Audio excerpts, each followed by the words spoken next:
We are back. What's up, guys? Obviously, different setting here today, different view for you guys. As you can see, office talk today on the LANDO show.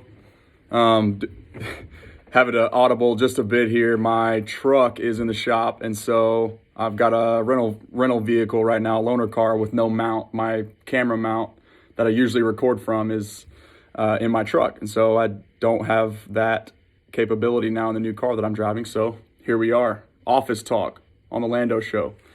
Obviously, got to take care of two things at once. I'm a highly successful businessman, clearly. No, I'm not. I'm not a highly successful businessman. I'm a man of many talents, kind of. Really just a man of one. I have one talent. I like sports. That's my talent. I play baseball too. So anyways, thank you guys, first of all, so much for the love. I don't like scour my YouTube channel and like just, go crazy over the numbers at all. I actually checked it once yesterday for the first time, maybe the second time since, see, I'm lying already. I've checked it twice actually, that I know for a fact, since I posted the last video, and you guys, show me lots of love.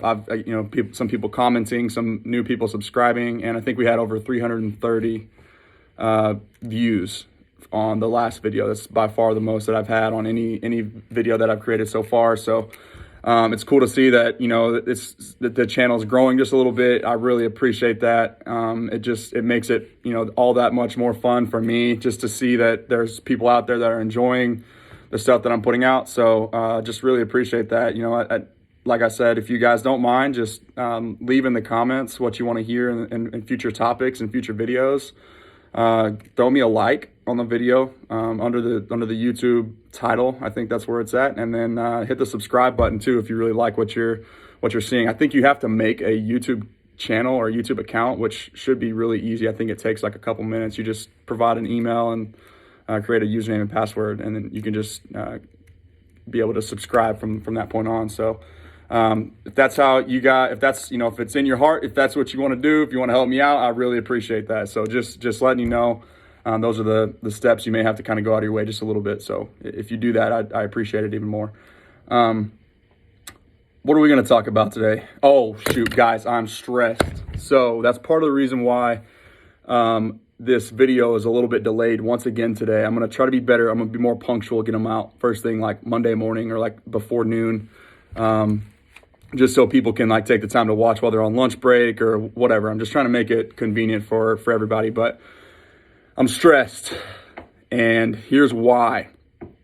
So fantasy football, I haven't talked a ton about that on this channel, but that is another one of my passions.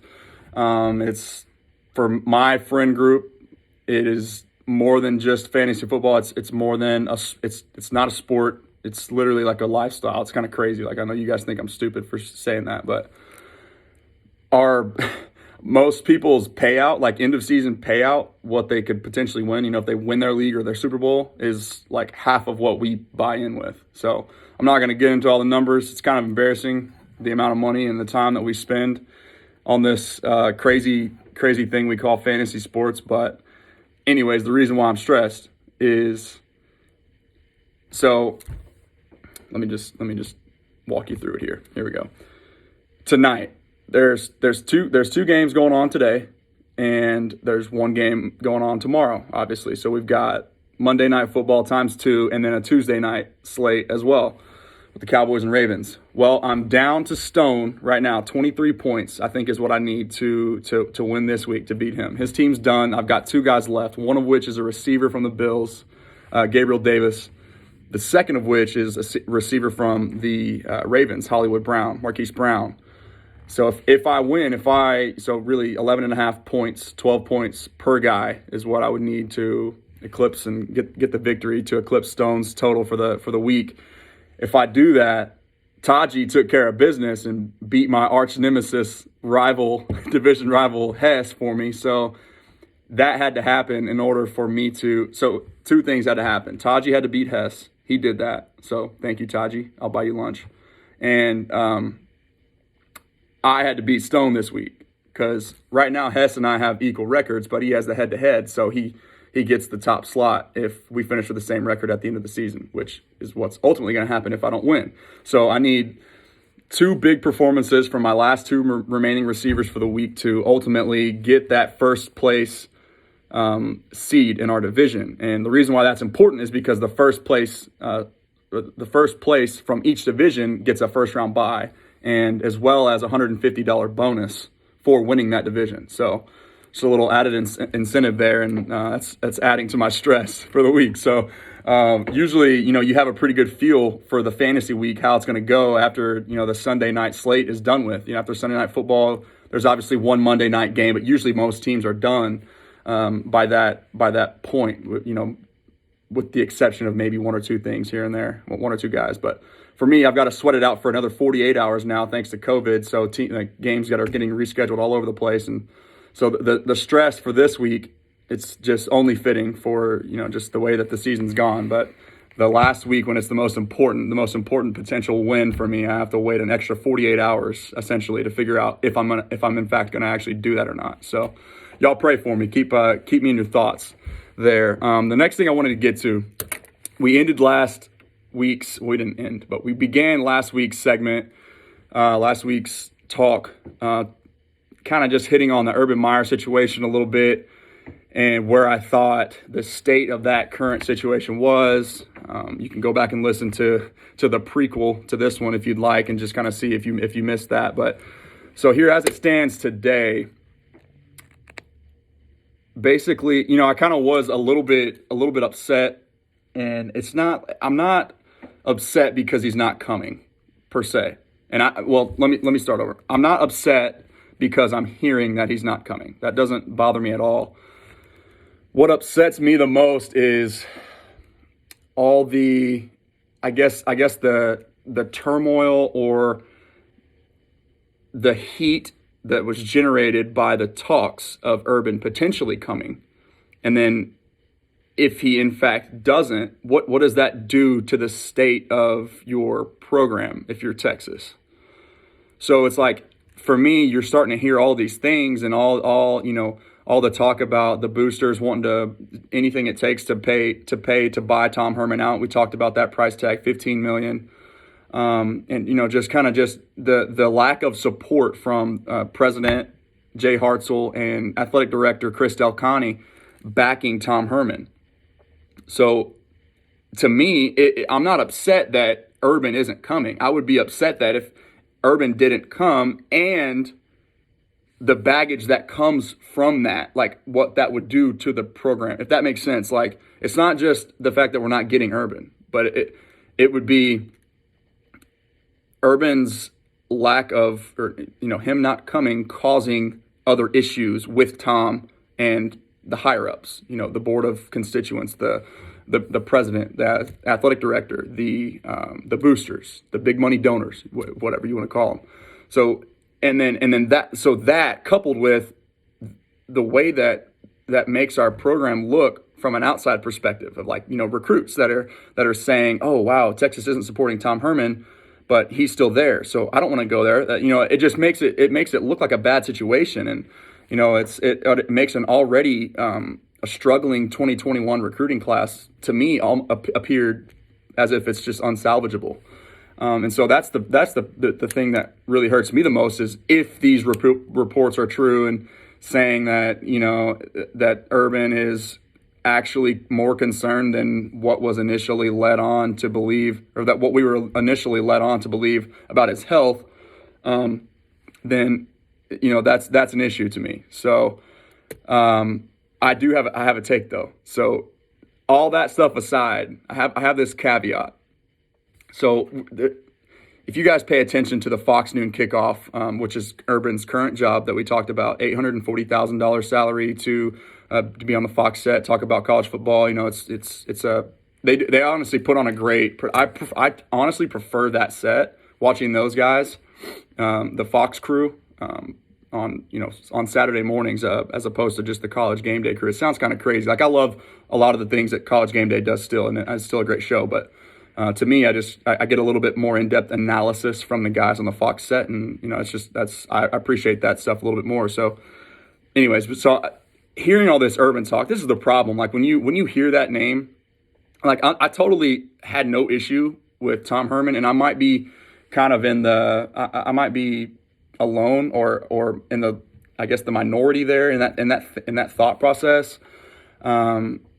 But just when you hear, the problem is when you hear a name like that, somebody drops that big of a name, everybody, it's just a frenzy of information and speculation and all this stuff. It's like when you hear a hot name like that, it's something that you can't really get out of your head easily. So of course, naturally, like you're gonna overanalyze and just dive way too deep into what each and every single little detail and news and report allegedly means. Okay, so now we're hearing that it's unlikely that he comes because he actually is too worried about his health, his well-being, and he's considering not coaching because of that. And it has nothing to do with the state of Texas or their program. Okay, so here's my hot take, and then I'll drop it and leave it at this. I think that it is entirely possible that Urban truly cares and has still some vested interest in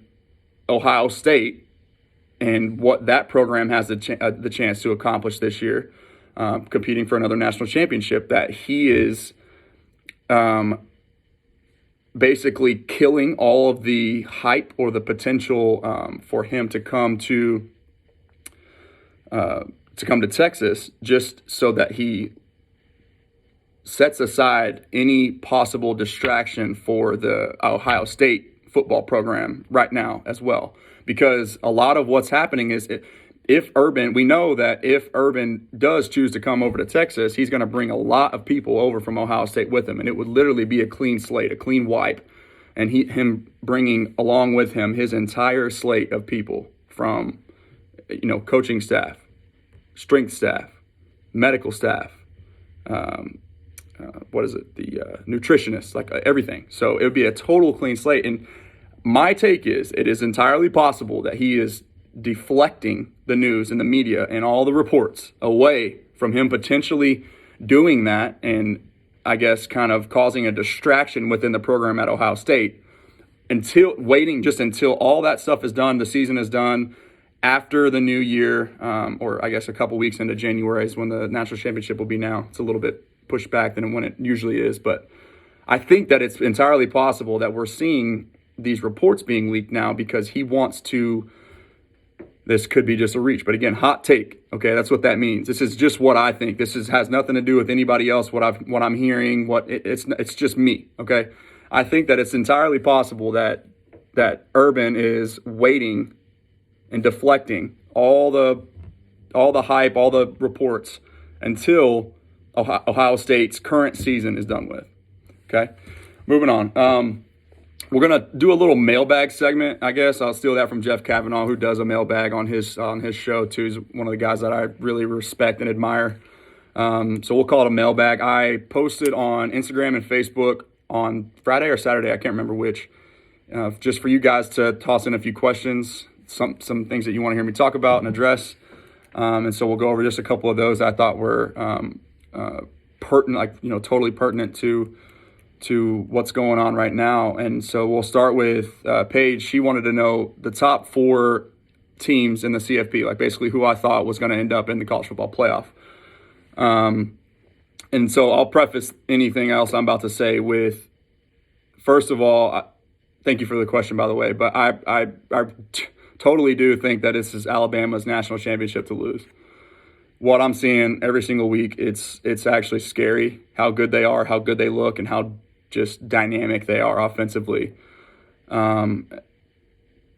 Crazy to say that this is the best and most dangerous Alabama team that I've seen this decade. I mean, that's honestly how I feel when I watch them. It's just like their game speaks for itself. I'm not going to sit here and like tell or try to dissect anything that they're doing, really, just because it's a waste of breath. Like, all you have to do is just watch. Like, it truly is amazing what they do and how efficient they are through the air, on the ground, and how just dynamic they are defensively. Like, you're literally seeing quarterbacks opposing quarterbacks at Alabama, or opposing QBs playing Alabama, running for their life every single time they drop back. It's just a totally different team. It's a completely different caliber of athlete and player, and just they're so well coached. It takes the caliber of athlete they have, and it just multiplies it tenfold. It's just it really does feel like this is a one team show this year, more so than any other years past. Like I don't know. I don't see anybody beating Alabama, so we'll leave it at that. I mean, this feels like, to me, it's their national championship to lose. Just it's just another year, same story. It's just truly remarkable what they do on a year in, year out basis. So I will also say this. I know Paige is a graduate of Texas A&M.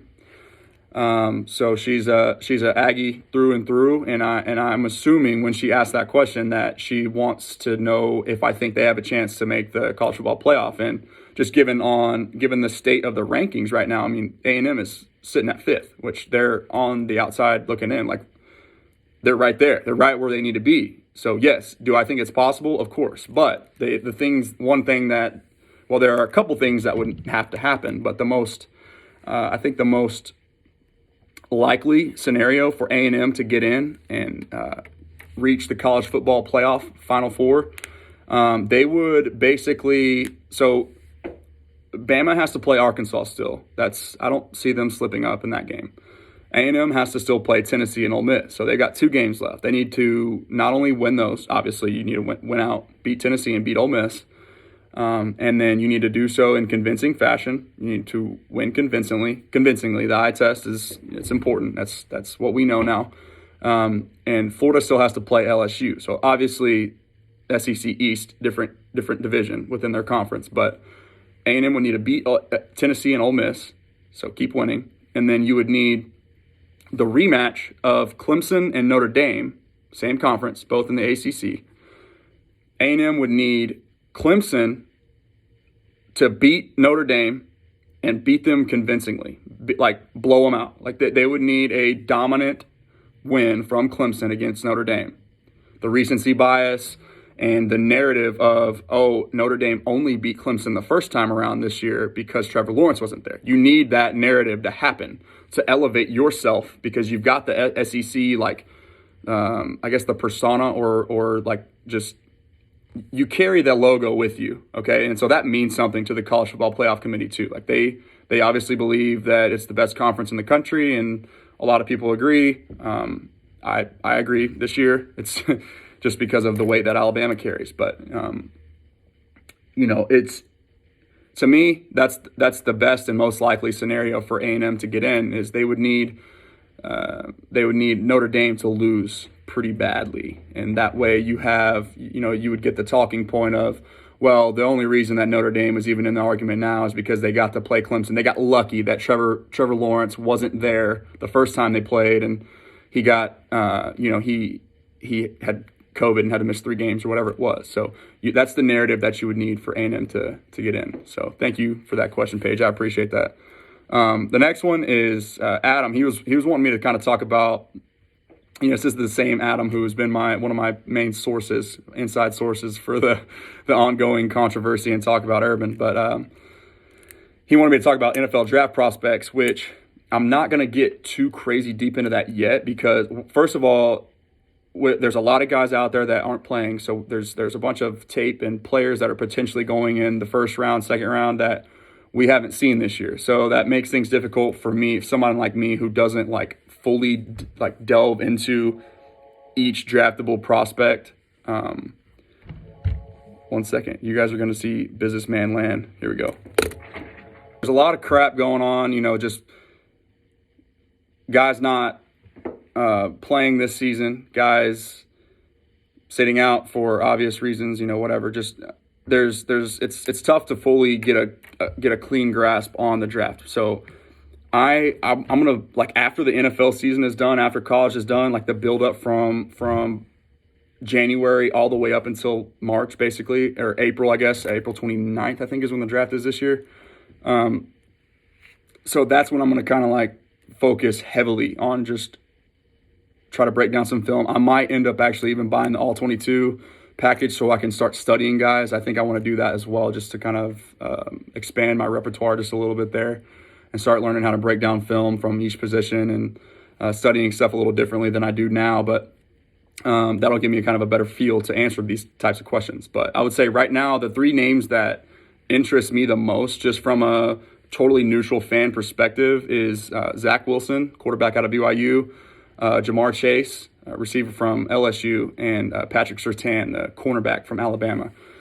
I only say Patrick Surtain because he's the guy that I'm most seeing right now being mocked to the Cowboys in the top 5.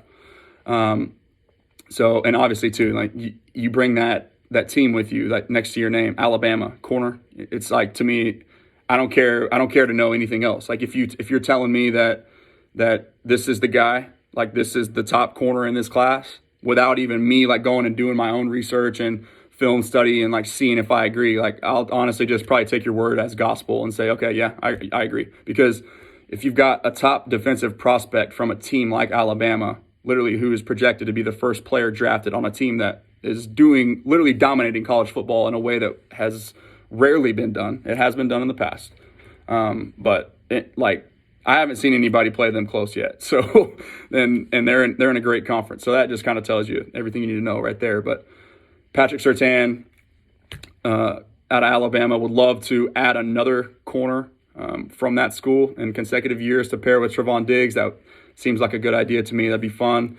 Again, still in the team trade down here, captain trade down, like Jeff Kavanaugh also says too. It's like, I want that still. That's still first and foremost priority there for me from the draft. But if we aren't able to do so, that's a guy that I like a lot. Conversely, back to Zach Wilson. Again, haven't studied this guy yet a ton. Taji was the first one to tell me about him about a month and a half ago, 5 or 6 weeks ago. I was like, "Who's Zach Wilson? Like, who is this guy that everyone's talking about?" He's like, "He's legit. Like, you need to check him out." And so I did that and started. Every time that they're playing, I started watching BYU from that point on, just to see, if all the hype is real on him. And watching a game in a live setting, as opposed to watching a game and breaking down film just from a totally different camera angle, a totally different vibe, because you're not getting the crowd noise. It's a totally different thing. So you got to kind of like be able to weed those two, like decipher those two things and weed out the differences. But when I'm watching Zach Wilson, the two things that I pay closest attention to, just from like a rookie film analyst, if you will, like the things that I can easily see for QBs and that easily translates from the college level to the NFL level is, one is ball placement, anticipation too. Like there's a lot of factors that go in. So I'm not trying to oversimplify the position by any means, okay? But when I watch Zach Wilson, I see incredible pocket awareness and I see incredible ball placement, stationary or on the run. Like what he does with the football, he's like reaching out and handing the ball to people while also running full speed, moving to his right or to his left, throwing across his body. He's got the ability to do both. And that's just incredible, like the body contortion, the body control, and then just the ball placement, putting it in a position where only his guys can go and get it, whether he's standing in a clean pocket or, evading the pocket and moving on the run, left or right. It's very, very exciting and impressive. He's got kind of like that baseball gunslinger type mentality that reminds me of that one guy that you all know that plays in primetime every week that just won a Super Bowl, that I'm not going to mention his name because it's not fair to put anybody in his category that's still in college yet. Like, I'm not going to say his name. Y'all all know who I'm talking about though. But that's who Zach Wilson reminds me of. And he's just a fun prospect. So, and then Jamar Chase too, like, again, last year, there was 4 receivers taken in the first round, and I believe there was multiple people that I pay a lot of attention to from a draft study and draft perspective, like in the DFW area. It's like, you got guys like Dane Brugler, Brian Broaddus, Jeff Kavanaugh, and then all the draft show guys that are on with DallasCowboys.com. They do a great job too, but them and then a lot of people they talk to, because they were the ones that were saying, like, they've got a pretty, wide branch of connections. in the NFL world, and they were talking about how Jamar Chase would have been the first. Like, he wasn't draft eligible last year. He was only a sophomore. So if he was draft eligible, he would have been the number one receiver taken off the board in 2020. So this past year.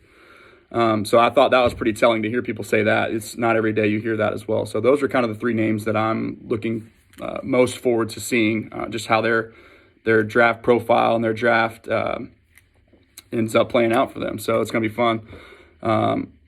Frank, the next question that I had, Frank was wanting me to kind of hit on if I thought that quarterbacks or the quarterback position should kind of move away from running. Like, if a running quarterback should kind of devolve or just kind of go away from the NFL. If I thought that was important. And I'll just say this. I do think it's a great question, first of all.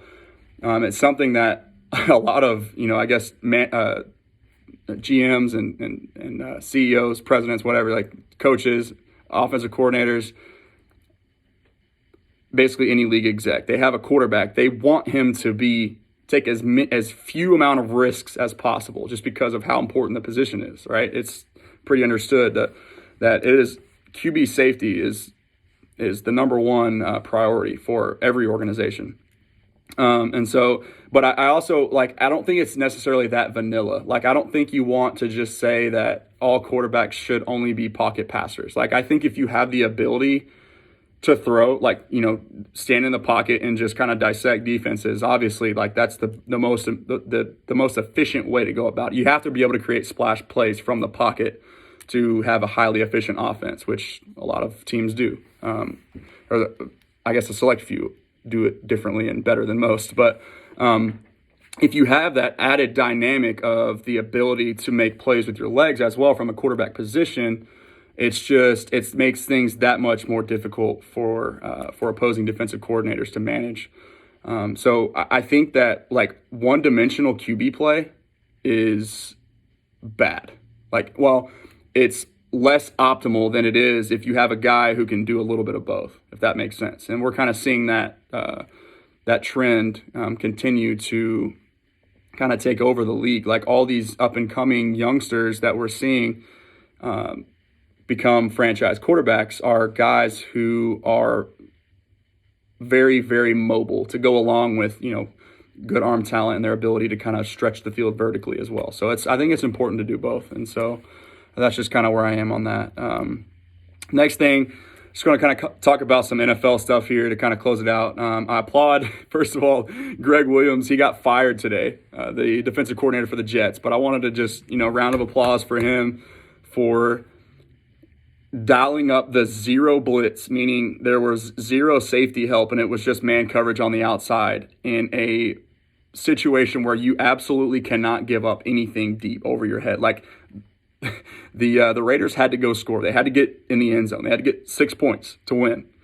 And Gregg Williams just said, screw that. We're just going to send it. We're going to bring pressure, no help over top. Corners, you're on an island. You're on your own on the outside. Good luck.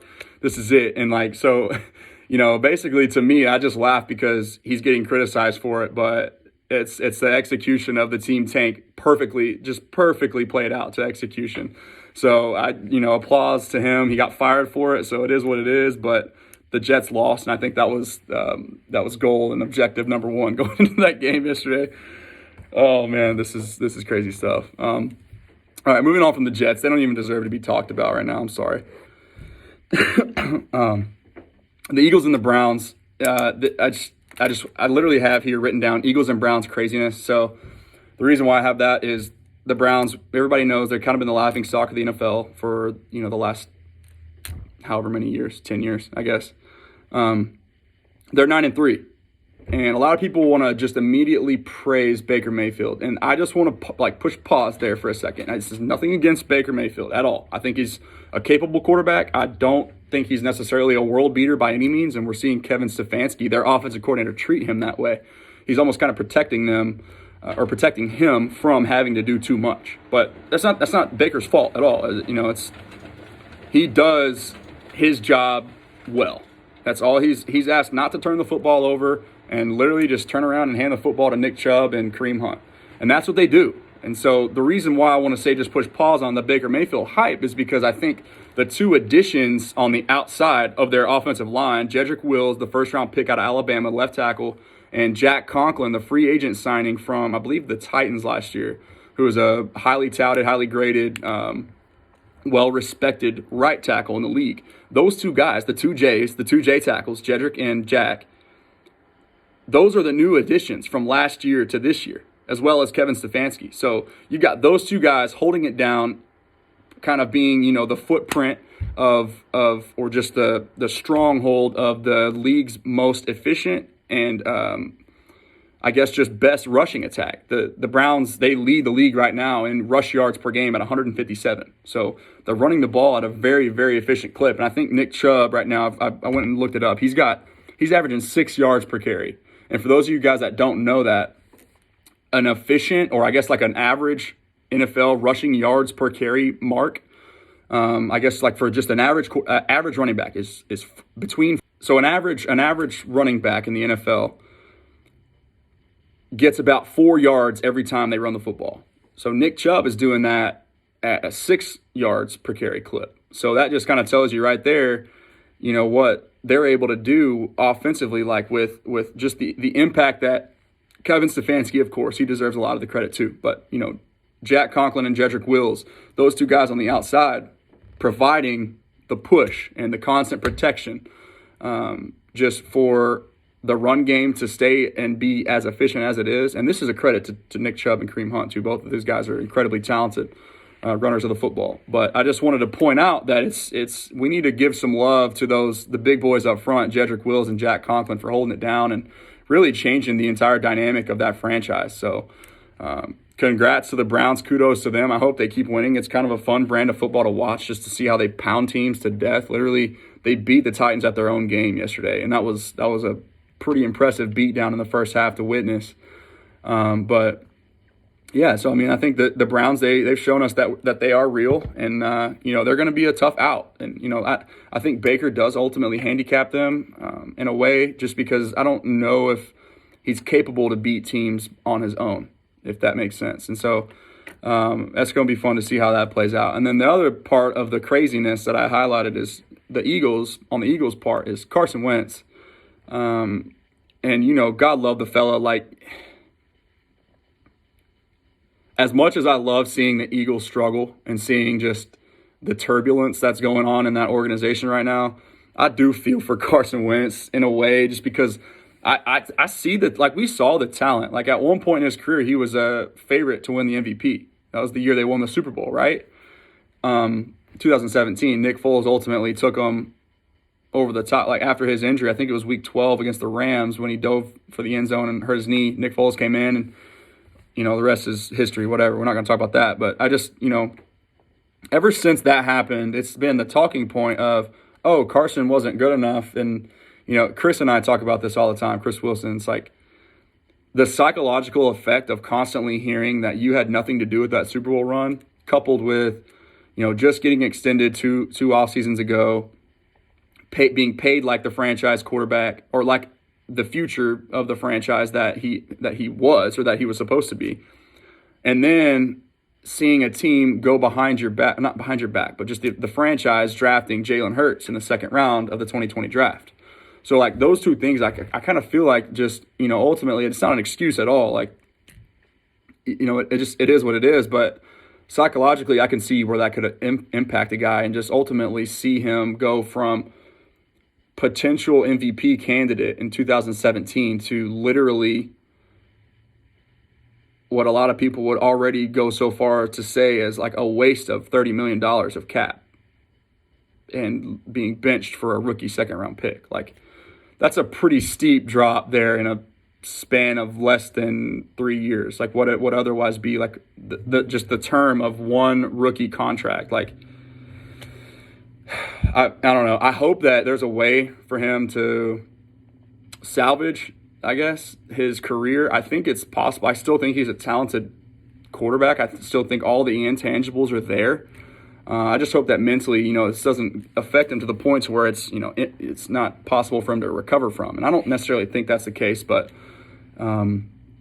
Honestly, I'd like to see a remarriage with him and Frank Reich over in Indianapolis. I have no reason to believe that's going to happen. I think they like what they have, obviously, right now with Phillip Rivers and Jacoby Brissett, if something were to happen to him. But I don't think either of those two guys, they're not long-term answers. So if Carson Wentz needs a revival and a resurgence, I think it would make sense if somehow the Colts had the cap space to make that contract work and, whatever they would have to give up to trade for him, which I don't know if it would be much. I really don't know how that would play out, but I think that would be something that would be interesting to see and watch out for. Just, the continuity that he has from Frank Reich's time when he was in Philly that helped them go win that Super Bowl. So I think he was the offensive coordinator. Was he the offensive coordinator? Chris will know. Chris, comment when you watch this video. Leave a comment on underneath and tell me if Frank Reich was the OC or the QB coach whenever he was there. I think he was the OC. I'm almost positive, but let me know the correct answer there. If he was the OC or the QB coach during Philly's Super Bowl run, I appreciate that. And then the last kind of note here that I want to have before we get to one more thing, two more things. Punting to Patrick Mahomes on 4th and 3 in a one-score game from the 50-yard line when there's 5 minutes and change left. Like, how stupid do you have to be? Like, that's the one thing that irritates me so much. Like, I know I'm an armchair QB. I'm an armchair coach. I'm an armchair GM. Yes, I sit on my couch and I nitpick and critique every little thing that I don't agree with. Yeah, that's what we do, okay? Call me crazy. But I'm literally sitting there and I'm just like, in what world? Like, is that a good idea? How many people have to okay that decision on a sideline? And just like, I'm just trying to process it. Like, how many people with credible NFL time on that sideline are sitting there thinking to themselves, yeah, this is a good idea. Let's just give the ball back to the league MVP and reigning Super Bowl champion, like the best quarterback of my generation and maybe ever. On 4th and 3, like, it's 3 yards. You have a chance to go get the first down, go, extend the drive and have a chance to go get a win against a division opponent. Like, I get like Drew Lock under pressure. I'm not trying to hate on people, but he struggles in pressure situations, and that's not a secret. So I get it. But like, the defense played well. They kept Kansas City out of the end zone for most of that game. I think Mahomes only had one catch or one touchdown pass. So, yeah, credit to them. I mean, they played well defensively. Hold on one more second. I got another call.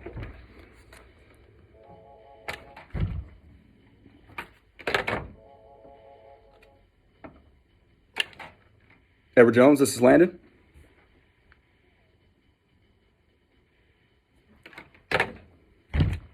I love telemarketers, guys. This is awesome. God, they're ruining my flow here. I was preaching. Freaking unzip the sweater, roll up the sleeves, tuck my shirt in, untuck my shirt. Good Lord.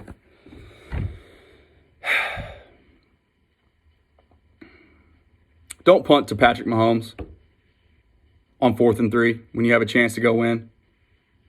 Don't do it. Don't be a coward. Okay?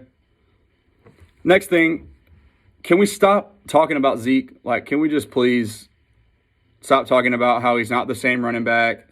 Like, he doesn't have the same burst. He looks slow. We get it. He doesn't have the same home run ability that he had when he was a rookie and when he was 10 pounds lighter. But guess what? He also didn't have 4 straight years of 400-plus touches when he was a rookie either.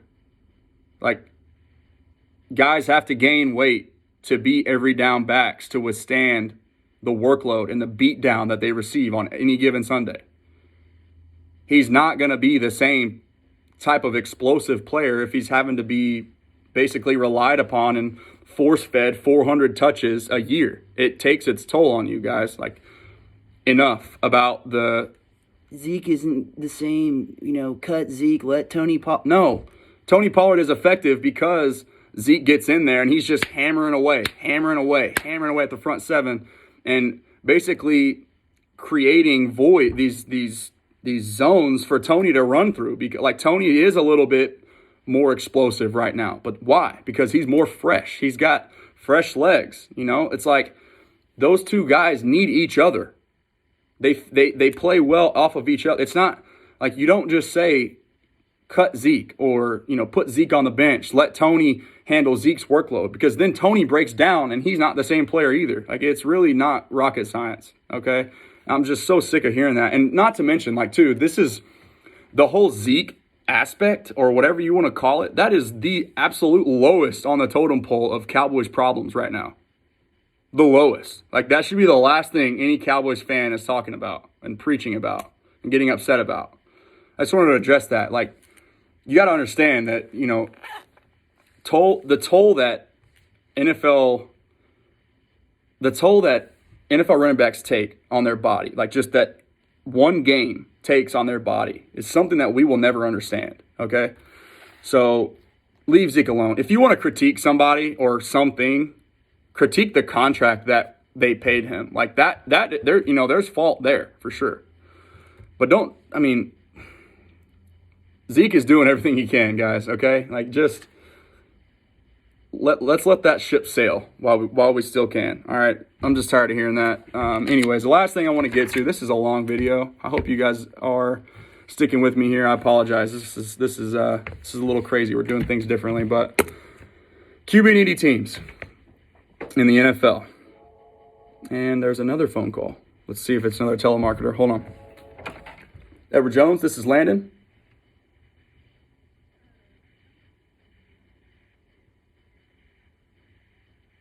This is Edward Jones, but Jeanette is not in today.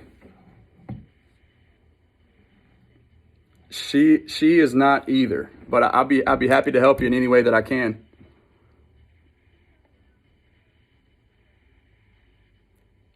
I could have Stacy give you a call here probably in the next half hour or so if you'd like that.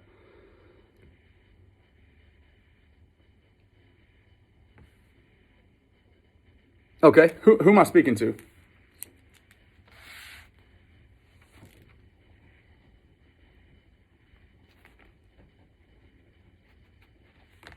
Okay, and then is the 337 number, is that a good callback for you? Okay. All righty, well, I will have her give you a call, okay? All right, bye-bye. All right. Back to it here again. QB needy teams. We got the Jets, the Jaguars, the Panthers, Washington, Broncos, Bears, and then the four names below that. So I've got 10 teams in total that are going to be potentially or definitely looking for a quarterback. The four potentialies are the Colts, the Falcons, the Saints, and the Steelers. And we already hit on why the Colts would be. And I think the Falcons, Saints, and Steelers kind of just, kind of goes without being said. But, teams are going to be looking to replace the franchise guy that they have that are just aging or on expiring contracts. So I think the Lions may be one of those two, so potentially 11. But why is that important, right? So there's 8 teams below where the Cowboys currently sit in their draft right now that are going to be looking for a quarterback.